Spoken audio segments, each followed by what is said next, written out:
आज हम आप लोगों को कोडिंग तथा नॉन कोडिंग डीएनए के बारे में बताएंगे। तो पूरी जानकारी के लिए पूरा वीडियो अंत तक ध्यान से देखिए। चलिए शुरू करते हैं। तो यूकैरियोटिक कोशिकाओं में दो प्रकार का डीएनए पाया जाता है। मतलब जो सभी बड़े जीवधारी होते हैं, बड़े जीव होते हैं, उसमें दो तरह का डीएनए होता है। पहला नॉन कोडिंग डीएनए और दूसरा कोडिंग डीएनए। चलिए इन दोनों को ठीक से समझ लेते हैं कि नॉन कोडिंग डीएनए और कोडिंग डीएनए क्या होता है। तो पहले नॉन कोडिंग डीएनए को समझ लेते हैं। यूकैरियोटिक कोशिकाओं में डीएनए का ऐसा अधिकांश भाग जो आरएनए में अनुरेखित नहीं होता है और आनुवंशिकी तथा कोशिका कार्यकी में भी भाग नहीं लेता है, उसे ही नॉन कोडिंग डीएनए कहते हैं। मतलब जो बड़े जीवधारी होते हैं जैसे मनुष्य, उनमें डीएनए का अधिकांश भाग आरएनए में ट्रेस्ड नहीं होता है या अनुरेखित नहीं होता है। साथ ही साथ जेनेटिक यानी आनुवंशिकी तथा कोशिका कार्यकी में भी भाग नहीं लेता है, जेनेटिक्स में भी भाग नहीं लेता है। तो एक तो पहली बात कि आरएनए में अनुरेखित नहीं है, ट्रेस्ड नहीं है, और जेनेटिक में भी भाग नहीं ले रहा है, कोशिका कार्यकी में भी भाग नहीं ले रहा है, कुल मिलाकर के कार्य नहीं कर रहा है। तो इसीलिए इसे नॉन कोडिंग डीएनए कहा जाता है।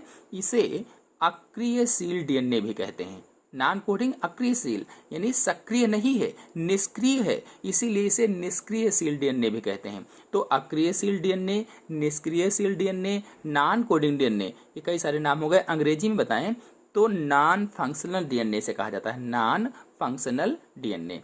इसमें नाइट्रोजनस क्षारकों के अनुक्रमों या सीक्वेंस को बहुत बार पुनरावृत्ति होती है। यानी जो इसमें नाइट्रोजनस क्षारक होते हैं, नाइट्रोजनस बेस होते हैं, इनके अनुक्रम अथवा अंग्रेजी में कहें तो सीक्वेंस की बहुत बार पुनरावृत्ति होती है, बार बार पुनरावृत्ति होती है। इसीलिए इन्हें पुनरावृत्तीय डीएनए भी कहते हैं। अब देखिए कई सारे नाम हो गए, पुनरावृत्तीय डीएनए, अक्रियशील डीएनए, निष्क्रिय DNA, non coding DNA, functional DNA, non functional DNA, functional नहीं, नॉन फंक्शनल डीएनए।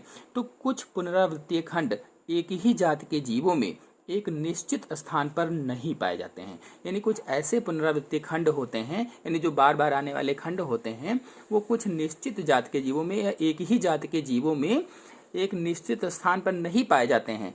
उन्हीं को जंपिंग जीन कहा जाता है। जो निश्चित स्थान पर नहीं पाए जाते हैं उन्हें क्या कहते हैं? जंपिंग जीन कहते हैं।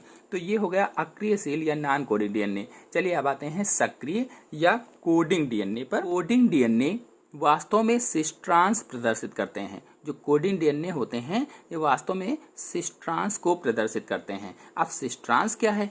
तो सेंस स्टैंड का वह खंड जिसमें एक पॉलीपेप्टाइड श्रृंखला के संश्लेषण की सूचनाएं कोडित होती हैं। यानी सेंस स्टैंड का ऐसा खंड जिसमें एक पॉलीपेप्टाइड श्रृंखला के संश्लेषण की सूचना कोडित होती है, उसे ही सिस्ट्रांस कहा जाता है।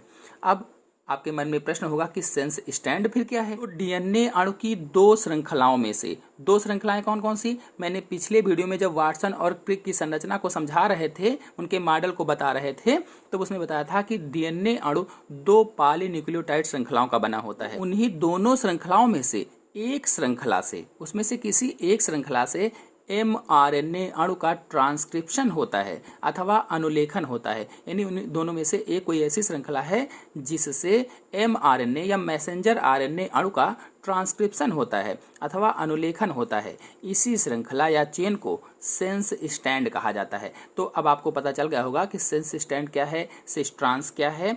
तो कोडिंग डीएनए दो प्रकार के होते हैं। यानी सक्रिय डीएनए जो होते हैं, जो कोडिंग डीएनए होते हैं, जो फंक्शनल डीएनए होते हैं, वो कितने प्रकार के? दो प्रकार के होते हैं। पहला, कुछ डीएनए खंड आरएनए तथा टीआरएनए और हिस्टोन प्रोटीन के संश्लेषण से संबंधित होते हैं। इसमें से जो कोडिंग डीएनए हैं वो उसमें से कुछ डीएनए खंड जो होते हैं वो आरएनए, टीआरएनए तथा हिस्टोन प्रोटीन के संश्लेषण से संबंधित होते हैं। कोशिका में इन खंडों की बहुत सी प्रतिलिपियां होती हैं। जो कोशिका होती है, सेल होती है, उसमें इन खंडों की बहुत सी कॉपी होती हैं। इन डीएनए खंडों में उत्परिवर्तन नहीं होते हैं। यानी जो ये डीएनए खंड होते हैं उसमें उत्परिवर्तन नहीं होते हैं। फिर दूसरा है कोडिंग डीएनए के अन्य खंड किसी विशेष एंजाइम के संश्लेषण से संबंधित होते हैं, लेकिन इनके अलावा जो दूसरे खंड होते हैं वो किसी विशेष प्रकार के एंजाइम के संश्लेषण से जुड़े होते हैं। इनमें सभी आनुवांशिक सूचनाएं संकलित होती हैं। जितनी भी आनुवांशिक सूचनाएं होती हैं वो सभी इसी में संकलित होती हैं या रहती हैं या इकट्ठा रहती हैं। इनमें उत्परिवर्तन अपेक्षाकृत अधिक होते हैं और इन्हीं डीएनए में यानी कोडिंग डीएनए में ही उत्परिवर्तन अपेक्षाकृत अधिक पाए जाते हैं।